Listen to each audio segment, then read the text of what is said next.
फक्त Marathi TV YouTube चॅनलला subscribe करा आणि आमचे लेटेस्ट व्हिडिओज सगळ्यात आधी बघण्यासाठी बेल आयकॉनवर क्लिक करायला विसरू नका। जय जय रामकृष्ण हरी।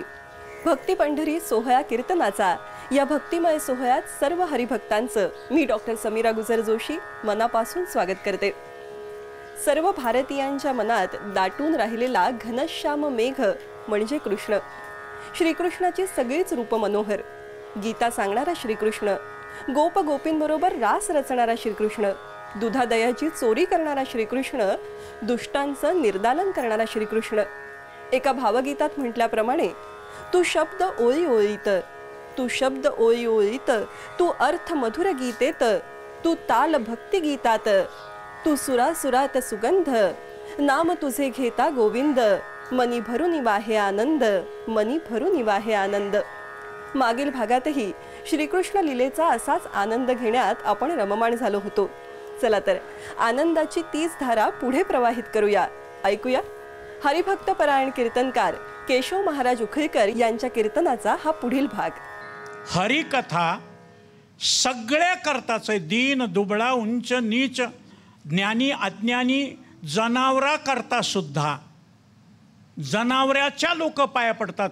माऊलीचा सोहळा, माऊली बरोबर जो घोडा असतो, माऊली त्याच्यावर आहेत म्हणून लोक पाया पडतात। गजानन बाबाचा हत्ती त्याच्या पाया पडतात, जनावराच्या का? अरे जनावराचा सुद्धा उद्धार होतो, जनावराचा सुद्धा, जनावराचे महाराज पूजा होते। आमच्या ज्ञानराज माऊलीनं मस्तकावर हात देऊन रेड्याला वेदघोष बोलायला लावला। आळे फाट्याजवळ त्या रेड्याची समाधी आहे आणि रेड्याचं पूजन होतं वेळामोशाला मार्गशीर्ष महिन्यामध्ये। मग जनावर पशुसुद्धा उद्धरून जातात दीनदुबळे। मग त्याच्याकरता कमी जास्ताचा विचार नाही, पण सगळ्याला तारून नेण्याकरता हरिकथा, ती हरिकथा सगळ्याकरताच आहे। सकळाशी येथे आहे अधिकार, भवर सागराचे तारू आहे हरिकथा। महाराज हरिकथा भवसागरीचे तारू जर असतील आणि तिथं सगळ्याला उंच नीच अधिकारी, नाही तर अधिकारी प्रयोजन विषय संबंध हे बघायची गरज नाही। कोणी असो, हा नट खटनट यावे शुद्ध होऊन जावे। दौंडीपिटी देवा पाहिले असं तर वेगळं, पण आता तसा बंधन लावू नको। आमक्याला फ्री पास कन्सेशन, आधार कार्ड आहे का, ज्येष्ठ नागरिक आहेत का, हे काही नाही। सगळ्यालाच सकळाशी येते आहे अधिकार। कलियुगी उद्धार हरीच्या नामे हरिकथा। महाराज ती हरिकथा तर 25,000 श्लोकामध्ये आयुष्य नाही। मग त्याच्याकरता त्या हरिकथेचे विभाग पाडले। मथुरेतली हरिकथा वेगळी, गोकुळातली हरिकथा वेगळी, द्वारकेतली हरिकथा वेगळी, कारागृहातली हरिकथा वेगळी, वृंदावनातली हरिकथा वेगळी, कुंजवन, मधुवन, ताडवन, अंबिकावन आणि वृंदावन या 5 वनातली हरिकथा वेगळी, दिंडीरवनातली हरिकथा वेगळी। मग त्याच्यातली कोणती हरिकथा ज्याला इम्पॉर्टंट म्हणतो, महत्त्वाचं, परीक्षेमध्ये गेस पेपर 21 प्रश्न काढून ठेवलेले आहेत आणि त्याच्यातूनच येणार तेवढेच। तसं VIP VVIP असं काही आहे का? हो म्हणले। मग सगळे हरिकथा सांगत बसायची गरज नाही। हे पहा, मोठे पंगत आणि श्रीमंताचं पंचपक्वान्नाचं जेवण, पत्राळीवर जागा पुरेना, एका बाजूला मीठ, मिठाच्या बाजूला लोणचं, लोणच्याच्या बाजूला लिंबाची फोड, शेंगदाण्याची चटणी, जवसाची चटणी, तिळाची चटणी, कारळाची चटणी, लसणाची चटणी, हिरव्या मिरच्याचा ठेसा, त्याच्यावर तेल कडून घातलेलं, बाजूलाच भाताची मूठ, त्याच्याच बाजूला चपात्या, त्याच्याच बाजूला लाडू, करंज्या, जिलेबी, बालाजी बेत, बालाजी म्हणजे बासुंदी, लाडू, जिलेबी। ते म्हणला एवढं सांगत बसायची गरज नाही। लग्नाला लई माणसं होते, लग्नाला लई माणसं होते, बँडवाल्यापासून सांगायला सुरुवात केलं। VIP कोण कोण होते तेवढं मोजके सांगितले की बस झालं। आमदार, खासदार, मंत्री, महाराज या असे VIP 10-5 माणसं सांगितले बस झाले। आता इथं हे 2-4 म्हणणारे सोडले, हे बाकीच्याचे नावं मग हत्ती के पाहू मी सबके पाहू हे त्याच्यात जमा। हां, बाकीच्यानं जिंदाबाद म्हणायचं, मुख्य तेच। तसं सगळं सांगण्याची गरज नाही। मग तुम्हाला ज्ञानाशिवाय हरिकथा नाही, म्हणून लक्षात ठेवा. भगवंताने एकंदर 24 अवतार घेतले. त्या 24मधून सुद्धा हंस आणि हयग्रीव हे 2 अवतार सुबोधिनी ग्रंथकर्ते वल्लभाचार्य अवताराच्या लक्षणात बसत नाही म्हणून वजा केले, राहिले 22. त्या 22मधून सुद्धा शिवविष्णूचा अभेद मानणारा वारकरी संप्रदाय, वैष्णव संप्रदाय, भागवत संप्रदाय यांनी 10 गर्भवास सोशी वनमाळी, 10 गर्भवास, 10 अवतार मानले. 10 त्या 10मध्ये सुद्धा त्याचे 6 प्रकार पाडले. अंश अवतार, अंशांश अवतार, आवेश अवतार, कला अवतार, पूर्ण अवतार, पूर्णतम अवतार. त्याच्यामध्ये सुद्धा 10 अवताराचं विश्लेषण करत असताना 2 अवतारच मुख्य मानले. पूर्ण अवतार राम आणि कृष्ण. राम कर्म प्रधान, कृष्ण ज्ञान प्रधान. त्याचा अर्थ लक्षात घ्या. रामासारखं वागा आणि कृष्णाच्या चरित्राचा उच्चार करा. कृष्णासारखं वागण्याचा प्रयत्न करू नका. आणि रामाचं नुसतं सांगायचं, आहा हा प्रभू रामचंद्र वनवासाला निघाले, आणि हे लगेच म्हणतंय थोडं 2 घास खायला द्या ना काही, शक्ती सांगायलो, 4 अध्याय झाले, भूक लागली, द्या ना काही. रामानं 14 वर्षापर्यंत अन्न ग्रहण केलं नाही, शिवेच्या आत राहिला नाही, अंथोरणावर झोपला नाही. इथं केवढं नशीब आहे, खाली वाळवंटात बसून कीर्तन करायचं तर तुम्हाला खुर्च्या. टेंबे होते नामदेवरायाच्या काळात, तुकोबारायाच्या काळात टेंबे, मशाली हिलाल म्हणायचे. आता इथं तुम्हाला लाईट, पंखा, इथं काय. प्रत्येकाला कधीही लक्षात ठेवा, आम्ही कथा कीर्तन करून विकतो, पैसे घेणं म्हणजे कथा विकणं. हां, पण तुम्ही ऐकून जर चिंतन केलं ना, ऐकणारा मुक्त होईल. काय माझ्या नाथ महाराजांची भाषा, जेवी गुळाऊसाचा घाना, तोंडीचा रस भरे मांदना, शब्द चोपटे करोणी वदना, करपरी भ्रमणा करतो. अरे चरखामध्ये ऊस टाकल्यावर त्याचा रस मांदनामध्ये जातो, त्या चरखाला चव मिळत नाही. तसं आम्ही शब्द फक्त उच्चार करतो त्या देवाच्या नावाचे, पण तुम्हाला त्याचा रस मिळतो. म्हणून श्रवण भक्तीला पहिला नंबर आहे. 10 प्रकारची भक्ती. श्रवणम, कीर्तनम, विष्णू स्मरणम, पादसेवनम, अर्चनम, वंदनम, दास्यम, सख्यम, आत्मनिवेदनम, नवविधा काय बोल, हीची थोर भक्ती, ही हरिकथा. हां, आवडते देवा संकल्प अभिमाया संसाराची. मग तसं हरिकथा किती सांगितलं म्हणजे आम्हाला भवसागरातून तरुण जाता येईल. सगळं सांगण्याची गरज नाही. ते चरित्र उच्चारावे. दर्शक सर्वनाम, तो ते दूरदर्शी सर्वनाम, हा ही हे निकटदर्शी. मग कोणतं चरित्र? ते चरित्र केले देवे गोकुळी. गोकुळी जे देवे चरित्र केले ते उच्चारायचं.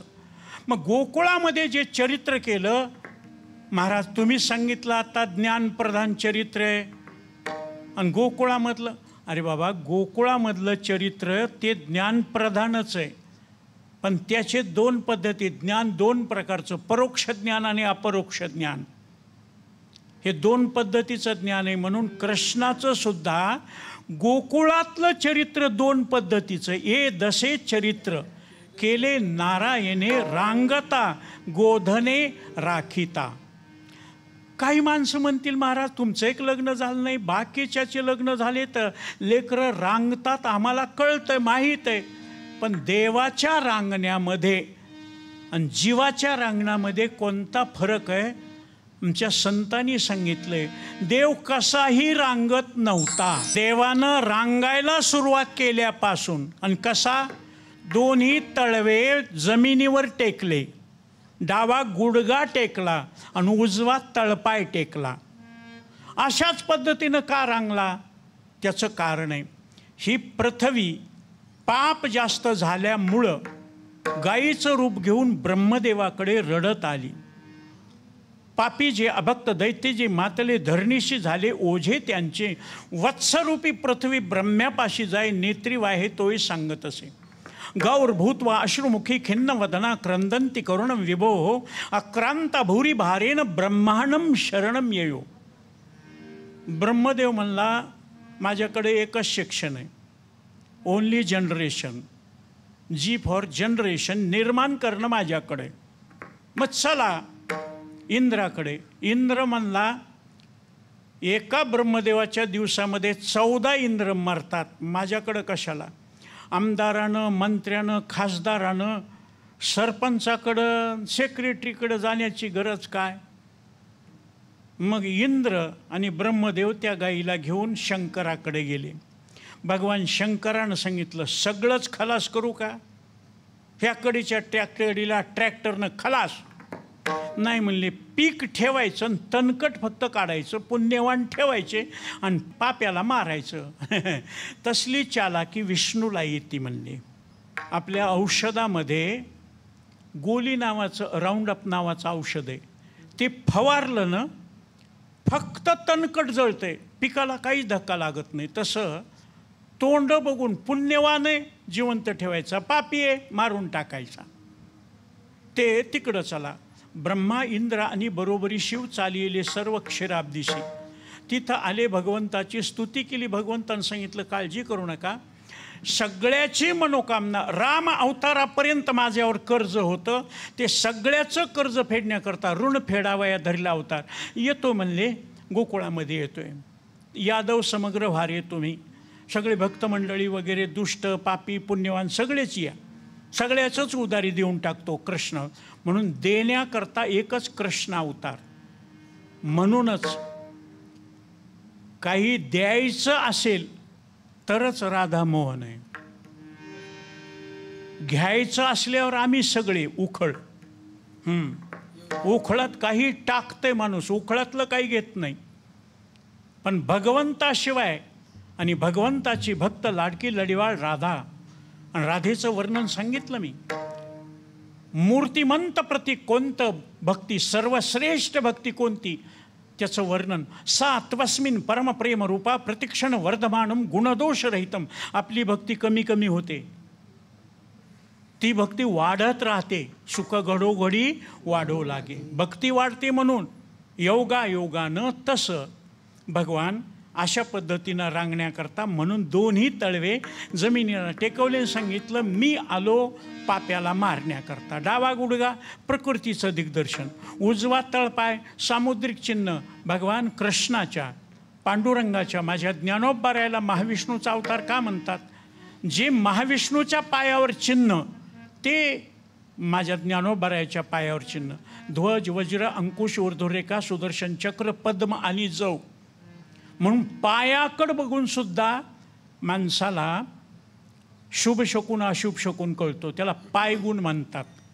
कोणाचा पायगुण बर्बाद करीत राहते आणि कोणाचा पायगुण बरकतच येत राहते. काहीच नव्हतं, अंगाला कपडा नव्हता, आज बिल्डिंग झाली, करोडो रुपयांनी खूप झालं. पहिलं खायला मिळत नव्हतं, आज पायगुण.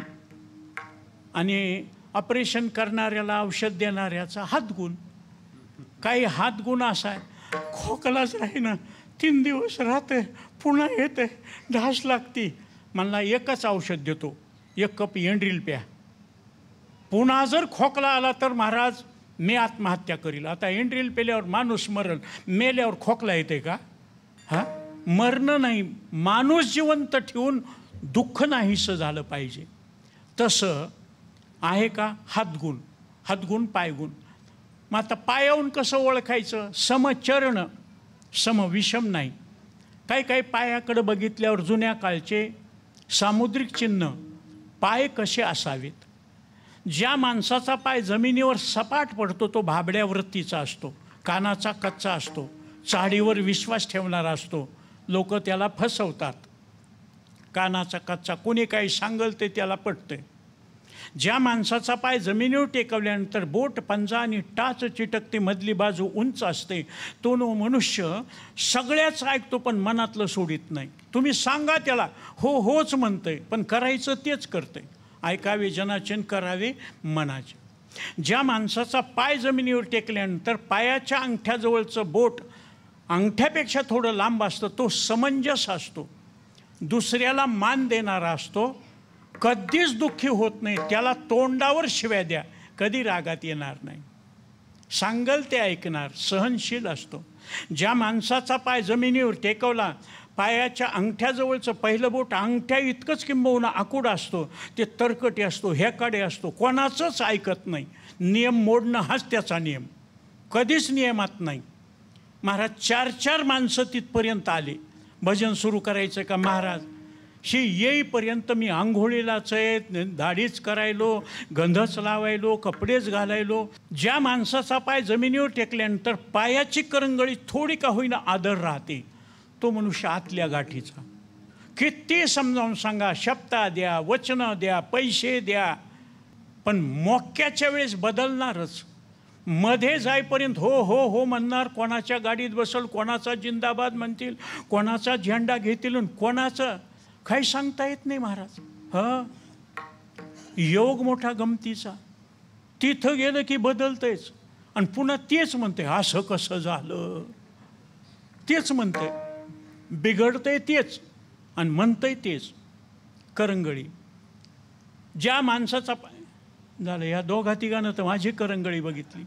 असा पाय भगवंताचा. मग त्यानं रांगून काय केलं, रांगत रंगणी चोरीत लोणी, धावणी धरती गवळणी, बांधिती चरणी देती गाराणी, यशोदे साजनी, दही दूध भक्षोणी तमाल निळे, नवल केले साजनी, कृष्ण आळवा आळवा, परतुनी माते दावा कृष्ण. गवळणी गाराणी सांगू लागले, अष्टदळ काढिले अंगणी, वरी मुते चक्रपाणी, परवाला आमच्या घरादारी, निजला होता म्हातारा घेऊन, ताकाचा डेरा फुडिला सैरा त्यावरी, माझी सून गर्भिणी, जवळी जाय चक्रपाणी, पोट पाहे चाचपुनी, तव तिने झिडकारिले, आम्ही असतानी दसुरी, मुंगूस घेऊन करी, सोडिले दोघा माझारी, तवते बोचकारी आम्हा लागी, मग आम्ही भूतभूत म्हणून भ्यालो, नागवेची पळून गेलो. सांग तुझ्या कृष्णाला. अगं माझी मधवी सून आहे, गरोदर आहे, 7वा महिना, शुभेच्छा सद्वासना तनुमानसा. अशा 7वा महिना 2 जीवाचं माणूस बसली होती. कृष्ण रांगत रांगत आला. रांगणाऱ्या बच्च्याचा कोणीतरी जगात संशय घेते का? विषय भोगण्याकरता असा इंद्रिय पाठव्यता, भोगण्याची अनुकूल वृत्ती आणि भोगाचं सानिध्य, ह्या गोष्टी असावं लागतात. एकाविनी एक कामा नाही. जवळ गेला, गोळ्या बिस्किट चॉकलेट वाट, म्हणून त्यानं असं पोटावून हात फिरविला. गळून मावशी कशाने सुजले? तिनं सांगितलं सुजलं नाही, मी गरोदर. मध्ये काय असते मला चाचपून बघू दे. लक्षात ठेवा, कोणतंही चांगलं काम करत असतानाच तुम्हाला संकट येतात. ते संकट चांगल्या कामाला आलेले म्हणजे देवानं घेतलेली परीक्षा आहे. जसा भात शिजला का नाही ते शीत दाबून बघती बाई सुगरण, तसं देव परीक्षेला परमार्थाला बसल्यावर काय माऊलीची भाषा आहे, व्यापार सांगितला आहे. अवचितयावरी सर्व सांडीजे आणि चोख तरी तोची भांडारी कीजे. करोडो रुपयाचे व्यवहार मुनिमाच्या हातात आहेत. मालकाला सुद्धा मुनिमाला मागावं लागतंय, 100-200 रुपये द्या बरं. कोणत्या खात्यावर लिहू? पैसे तुमचेच आहेत, पण मला हिशोब करत असताना कोणत्या खात्यावर लिहू हे हिशोब. तसं भगवंताचं सगळं धन आहे, पण हिशोब कोणाकडे? संताकडे. लिखापडीचा हिशोब सगळा संताकडे. त्याप्रमाणे देव चपातून पाहते. असं करू लागल्यामुळं यशोदेनं सांगितलं, कृष्णा तुला रे ताकीद करते, घरी कोणाच्या जाऊ नको. मी घरात बसून काय करू? घरात बस, काय धिंगाणा करायचं ते आपल्या घरात. मंथन करायला सुरुवात केली. भगवंतानं महाराज घाम आलेला बघितला. आई मी करतो मंथन, तुला येतं का? तुम्ही मंथन केल्यावर 2च ताक आणि लोणीच निघल, पण मी मंथन केल्यावर 14 रत्न, लक्ष्मी, कौस्तुभ, पारिजात, कसुरा, धन्वंतरी, चंद्रमा. कृष्णाच्या हातात दिलं. मंथन करायला सुरुवात केली. 33 कोटी देव नाचू लागले. भगवान शंकरानं कपाळाला हात लावला. रडू लागली रुक्मिणी डोळ्याला हात लावून. काय झालं लक्ष्मीबाई? काही नाही म्हणले. पहिल्या समुद्र मंथनात लक्ष्मी निघाली, मी झाली भगवंताची बायको. आता दुसरी लक्ष्मी येईल, तीच लाडकी होईल म्हणतेत बरं का. दुसरी बायको लाडकी असते. आता ज्याला एकही नाही त्यानं बोंबलू नये, गप बसावं. बळविणी शक्ती बोलू नये. ज्याला एकच आहे त्यानं लाडकी तरी दोडकी तरी तीच आहे म्हणावून गप बसा. उगं इकडं तिकडं बघत जाऊ नये बरं का. त्याप्रमाणे देवानं आणि शंकराला का? शंकर म्हणला पहिल्या समुद्रमंथनात हलाहल विष निघालं, जगाला जाळू लागलं म्हणून मी पिलं, नीलकंठ नाम, कंठ निळा झाला, आता पुन्हा विष निघालं, काय काळं निळं होते कोणास ठाऊक. भगवंताचा घाम बघितला, चटकन उचलून घेतलं, मांडीवर घेतलं आणि मांडीवर घेतल्यावर भगवंतानं प्यायला सुरुवात केली. भगवंताचं मुख कमळ असं सुंदर होतं. श्रीकृष्णाच्या सौंदर्यापुढे लक्ष्मी भुलोनी झाली वेडे, मदन पोटा आले बापुढे, तेत कोणीकडे इंद्रचंद्र, कोटी ब्रह्महत्या मुख पाहता जाते. भगवंतानं पिता पिता पाना फुटल्याबरोबर विचारलं, आई मी किती आवडतो? आईनं सांगितलं, बहु आवडसी जीवापासून या.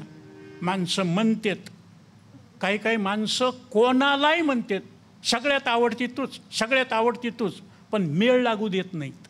हां, हुशार. तसं बघितली परीक्षा. चुलीवर पद्मगंधा नावाचं दूध गरम करण्याकरता ठेवलं तर योगाग्नी प्रदीप्ती केला, दूध उतू गेलं. दूध करपल्याचा वास आल्याबरोबर कृष्णाला खाली ठेवलं. मध्ये मला सोडून कशी घेतली की म्हणून रवी घेतली, डेऱ्यावर आणली, खळकण डेरा, ताकाचा लोंगडा अंगणापर्यंत, लोण्याचा गोळा. मध्ये दूध करपलं, बाहेर डेरा फुटला, ताक वाहून गेलं, लोणी घेऊन गेला. दूध म्हणजे क्रियमान संपलं, प्रारब्ध क्रियमान भक्ता संचित नाही जाण. लोणी शुद्ध चित्त भगवंत घेऊन गेला, चित्त चोरी येले नंदाचे. ताक आसार संसार गेलं सांडून. असा रागाला धरलं, इतक्यात रडायला सुरुवात केली. त्याचं रडणं ऐकलं आणि राधा आलेली. राधा, का हो यशोदामय्या, का रडतो कृष्ण कन्हैया? असं राधेचा आवाज आला की कृष्णानं राधेकडे झाप टाकली, तिच्या खांद्यावर मान टेकून राहिला. घे गडे राधे घे, कृष्णाला कडेवरी घे. राधे राधे राधे घे, श्यामसुंदरा नी झडकरी आपले, तू घेऊन जाय, मी सगळा पसारा आवरते आणि त्याला खाऊ घाल काहीतरी. राधेला तेच पाहिजे होतं. घरी आली, दरवाजा बंद केला, दूध भाताची वाटी घेतली, त्याला खाऊ घालत असताना त्याच्या मनमोहक रूपाकडे बघितलं आणि राधेच्या मनामध्ये भावनिर्मिती झाली. कृष्णा लहान आहेस, मोठा असता तर मजा आली असती. देव म्हणला, हो का मोठा? होता येते का? म्हणजे हो, अनोरणीयाम महतो मह्यान. योगी आहे आणि योगेश्वराला अष्टमासिद्धी प्राप्त असतात. अनिमा लगिमा गरिमा महिमा प्राप्ती प्राकाम्य वशित्व आणि ईशत्व. एकदम नवजवान तरुण झाला. त्याचं स्वरूप बघितलं. राधा इतकी बोलून गेली, हाताला धरली दोघं पलंग. राधा कृष्ण पलंगावर. कधीही लक्षात ठेवा, भक्ती करीत असताना, भगवंताशी एकरूप होत असताना विकल्प नावाचा नवरा येत असतो. विकल्प नवऱ्याचा सोडेला. दरवाज्यावर राधा कृष्ण पलंगावरी दारी भ्रतार हाक. राधेच्या नवऱ्यानं हाक मारली, अनया, राधे दार उघड, राधे दार उघड. राधेचा चेहरा उतरला. कृष्णा, माझा नवरा आला. म्हणजे येऊ दे, येऊ दे. काय तू तरुण, मी तरुण, दरवाजा बंद, माझं लहान मोडल, मग मी काय करू? लहान होय. माणसं लहानाची मोठे होतात का मोठ्याची लहान होतात? नाही नाही, ते तू एकदम कसा मोठा झाला? अस्ति जायते वर्धते, अशा क्रमानं व्हायला पाहिजे. मंत्र, मग लहान होण्याचे मंत्र आहेत म्हणला, पण घरी डायरीत आहेत. तू दरवाजा उघड, मी घरी जातो डायरी घेऊन. आता माझी लाज तुझं देवा. डोळे झाकल्याबरोबर होय भक्ती केला तैसा, ज्ञान केला तैसा नाही, योग केला तसा नाही, यज्ञ केला तसा नाही, कर्म केला तसा नाही, भक्ती केला तसा. होय भक्ती केला तैसा, पूर्वी धरावी ती इच्छा. देव लहान झाला, हरी आला हातान, मग कैची भय चिंता. भीती नाही महाराज, लगेच उघडते उघडते, कुठं पळून गेली नाही. आणि नियम आहे, नवरा जोरात बोलला की बायको हळून बोलती, बायको जोरात बोलली की नवरा हळून बोलते, आणि दोघं जोरात बोलली की गल्ली हळून बोलती. हां, त्या दोघाचं लागले, कुठं आपलं चालायलंय. हां, गप्प बसतेत. उघडला दरवाजा, किती केलं तर विकल्प, इकडं तिकडं बघू लागला. कोणाला बोलत होतीस? कृष्णाला. आणि त्या कृष्णाला बघितलं, भगवंताला पाहिलं, मनातला विकल्प निघून गेला. चटकन उचलून घेतलं, डोळ्याला पाणी आलं. राधे, आपल्याला लेकरू बाळ दिलं नाही, मी एकटा रानात गाई राखण्याकरता राहतो, तुला एकटीला घरात करमत नसन, रोज ह्याला घेऊन या जा. हां, नवऱ्याने एवढी परवानगी दिल्यावर जगाला भ्यायची गरज आहे का? ही गुजगुज उठली गोकुळी. गोकुळामध्ये ही बातमी कळाली. आता मला सांगा, ही राधा भक्ती असेल तर त्या भक्तीच्या मर्जीप्रमाणे देव तिला सुख देतो, आणि तिच्याशिवाय रासक्रीडा होऊ शकत नाही. म्हणून रासक्रीडेमध्ये महाराशेश्वरी तिला म्हटलंय. राधेशिवाय कृष्ण नाही, म्हणून भजन राधा कृष्ण गोपाल कृष्ण. हां, राधा भक्ती आहे, पंढरपूरचा पांडुरंगसुद्धा हे उपकार राधेचे आहेत. तुम्हाला पद्मपुराणाचा इतिहास, पण वेळ नसल्यामुळं त्या राधेप्रमाणे महाराज तिचंच कसं काम ऐकत होता. त्या गोकुळामध्ये तर 12-16 मिळून परस्परी गवळणी इतक्या होत्या. राधेचंच कसं ऐकत होता त्याचं कारण राधा भगवंताबरोबर किती आवडीनं वागत होती. देव धर्म सांदी पडिले सकळ विषय गोंधळ गाजत असे. जगात भरपूर भक्ती करणारेत, पण विषयाच्या प्राप्तीकरता भक्ती करणारेत. झोंबणारे भक्त, गोचिडे भक्त. खरी भक्त राधा असल्यामुळं, आणि राधा त्याग आहे. त्यागामुळे जी भक्ती होते. विरक्ती वाचवणी काही ज्ञानाशी तगणेची नाही. वैराग्याशिवाय ज्ञान टकू शकत नाही. ज्ञानाशिवाय भवबंध निवृत्ती होऊ शकत नाही. म्हणून त्या राधेचे उपकार, त्या राधेनं भगवंताबद्दल किती आवड निर्माण झाली होती. आणि म्हणून देव कृपा करतो. तुका म्हणे आवडी धरी, आवडी जेत पडे तेत रिघो लागे हे गडे. पुढे पुढे प्रेमामुळं आवडी वाढत गेली पाहिजे. आपली कमी होती. नवीन लग्न झालं, मुलीला माहेरी न्यायला आल्यावर सुद्धा एवढं सतवण करते. तू चाललीस, मी लग्नच करू, मी उठणंच लावणार नाही, मी दिवाळीच करणार नाही, मी आंघोळच करणार नाही, मी फराळाचंच करणार नाही. येते ना ते भाऊबीज झाल्यावर. मग निघताना बायकोची सुद्धा केवढी गडबड. माहेरी जावंसं वाटतं, पण नवऱ्याचंही प्रेम. ह्या पा मी चालले पण उपाशी राहू नका. ह्या पा लाडू करंज्या जिलबी शंकरपाळे करून ठेवलेत. छोट्या डब्यामध्ये गुलाबजामुने टोपण बसत नाही, मुंग्या होतील, लवकर खाऊन घ्या. खिडकी लावीत जा, बोका येईल, घराचा विध्वंस करील. नळाचा कॉक बंद ठेवीत जा. तुम्ही बाहेर जाताल, नळ चालू होईल, घरात पाण्याचा ढव होईल. फ्रीजमधलं खाऊ नका, तुम्हाला सहन होत नाही. रात्र टी व्ही बघत बसत जाऊ नका, मोबाईल बघत बसत जाऊ नका. डोळ्याला त्रास होईल, मानपाट त्रास होईल तुम्हाला. पोटाला खात जा. आणि मी माहेरी गेली म्हणून घरी कोणाला आणू नका. मी जरी तिकडं असले तर माझं लक्ष सुरुवातीला नवीन लेकरं बाळ झाले, आदळापट सुरू झाली. लई टेन्शन घ्यायलीस का? जा बरं लेकरं बाळ घेऊन माहेरला, मामाच्या गावाला जाऊया. जा तू तिकडं रिलॅक्स, मी इकडं रिलॅक्स. संसारातली आवड कमी होत राहते आणि परमार्थातली आवड वाढत राहते. कारण तिथं सुख मिळतं. सुख घडोघडी वाढवू लागे. आणि अशी आवड जर असेल ना, मग देव कृपा करी म्हणवली. देव ज्यांनी आवड ठेवली, आवडेन हे रूप आवडीने भावे. मग आवडे हे सगळं आवडीवर अवलंबून आहे. असं आवडीने एकदा तुम्ही नामचिंतन. काही माणसं म्हणतील कोणताही महाराज आणा, स्वस्तातला आणा, महागातला आणा, गावचा आणा, बाहेरगावचा आणा, टाळी वाजवान भजन करा. महाराज या हातानं टाळी वाजवून भजन जर केलं, हातावरच्या रेषा बदलतात. ही ताकद आहे त्या भजनामध्ये. हां, महापाप राशी त्याची झाली होळी, वाजविता टाळी विठ्ठल नामे. सेना महाराजाने हे प्रमाण लिहिले. म्हणून एकदा मोठ्या प्रेमानं टाळी वाजून विठोबा रखोमा.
भगवान कृष्णाच्या चिंतनामध्ये गवळणीच्या खोड्यामध्ये वेदांताची प्रक्रिया आहे.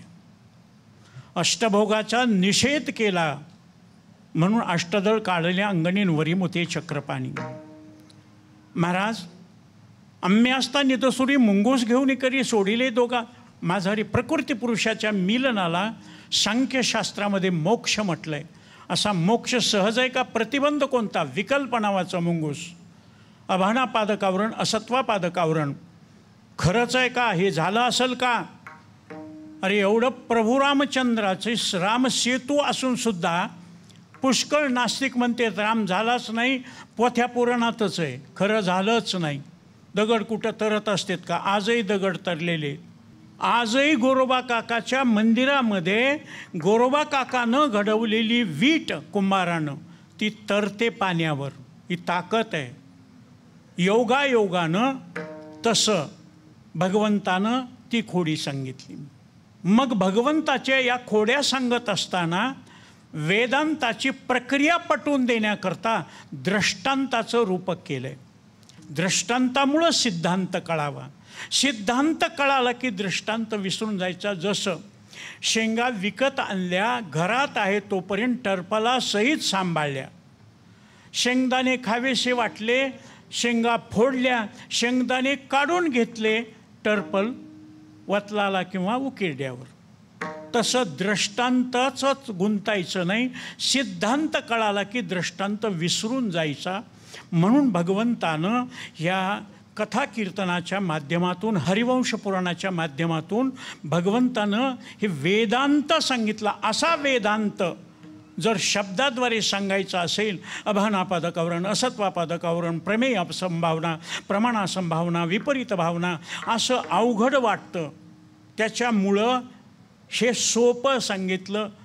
सोपे वर्म आम्हा सांगितले, संती टाळ दिंडी हाती घेऊन येण्याचा. नाहीच काही आलं महाराज, आमच्यासारख्या अज्ञानाला कोण शिकविल? तुम्ही ज्ञानोबरायाचं नाव घेतल्याबरोबर तुम्हाला ज्ञान होण्याची प्रक्रिया सुरू होते. ही ज्ञानोबरायाच्या नावामध्ये वस्तू सामर्थ्य शक्ती. ज्ञानदेव ज्ञानदेव म्हणता ज्ञान देव देतो, वासुदेवची होतो अखंड वदनी वदेतो. नाथ महाराजांना अजान वृक्षाच्या मुळीचा गळ्याला लागली म्हणून दृष्टांत दिला.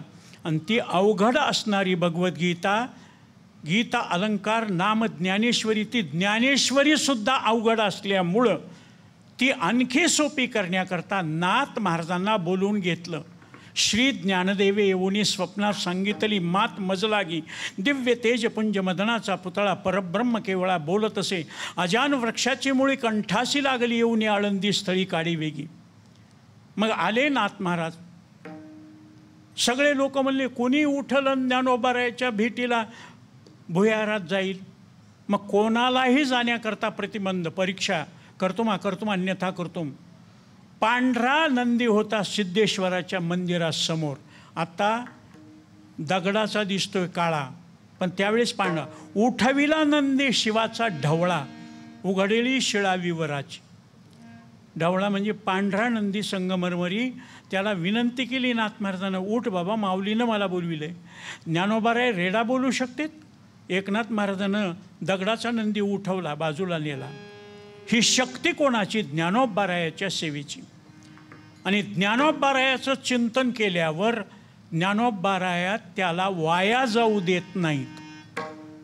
म्हणून त्या अजान वृक्षानं त्याचे जर 21 पारायणं त्याचे फळ श्वानमुखी, ते असे वाटून त्याचं दूध काढून त्याच्यावर जर राहिलं ना, तर बरोबर त्याला आज या घटकेला ज्ञानोबराया भेट देतात, साक्षात्कार होतो.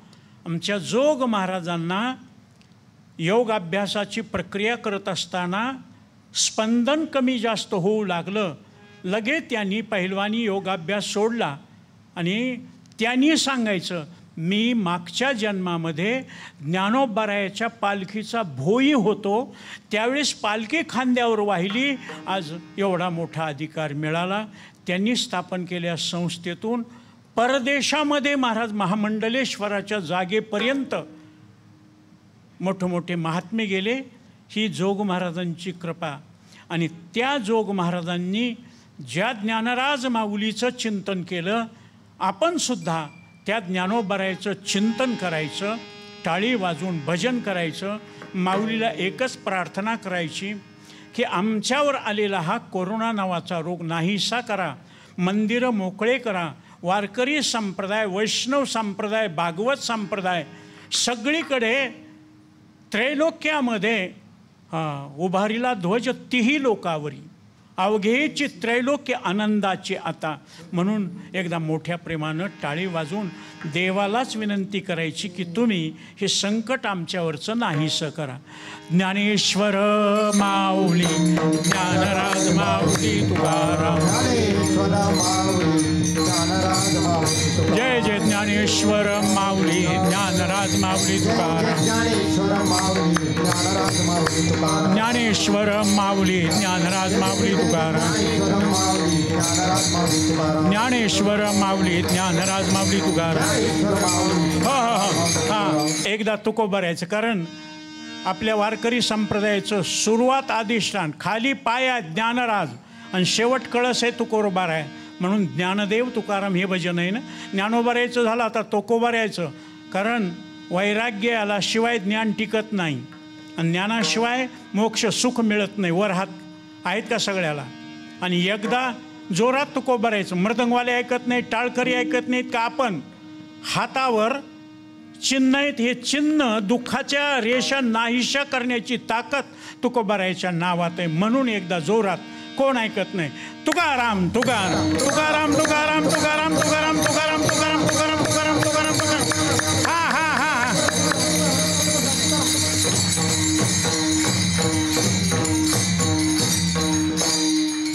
एकच वाक्य बोलतो. बोलण्याच्या ओघामध्ये एखादा शब्द नको असलेला गेला तर सांभाळून घ्यायचं आणि चांगलं असेल तेवढं आपल्या हृदयात ठेवायचं. एक वाक्य बोलून सेवेला पूर्ण विराम देईल. जितनी मेहरबानियाँ आपने की, जितनी मेहरबानियाँ आपने की, उतनी मेरी औकात नहीं. ये तो कृपा है ज्ञानेश्वर महाराज की, वरना मुझ में तो ऐसी कोई बात नहीं. धन्यवाद.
हाथी घोडा पालखी, जय कन्हैया लाल की. श्रीकृष्णाचं कृपाछत्र आपणा सगळ्यांवर निरंतर असावं या प्रार्थनेसह आज या भागात थांबण्याची वेळ झाली आहे. पण पुढील भागात जेव्हा आपण भेटणार आहोत तेव्हा श्रवण सुखाचा असाच सोहळा साजरा करण्यासाठी आपल्याबरोबर असणार आहेत हरिभक्तपरायण कीर्तनकार महादेव महाराज राऊत. तेव्हा भेटूया भक्ती मार्गावर आणखी एक पाऊल टाकण्यासाठी भक्ती पंढरी सोहळा कीर्तनाचा या आपल्या कार्यक्रमाच्या पुढच्या भागात. जय जय रामकृष्ण हरी.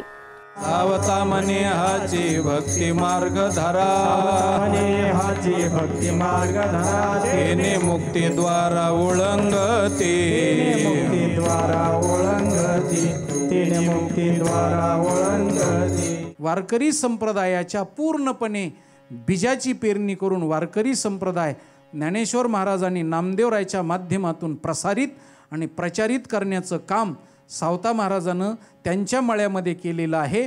आणि सावता महाराजानं ज्ञानेश्वर महाराजाला हा धडा देऊन वारकरी संप्रदायाचा विस्तार त्यांनी केलेला आहे.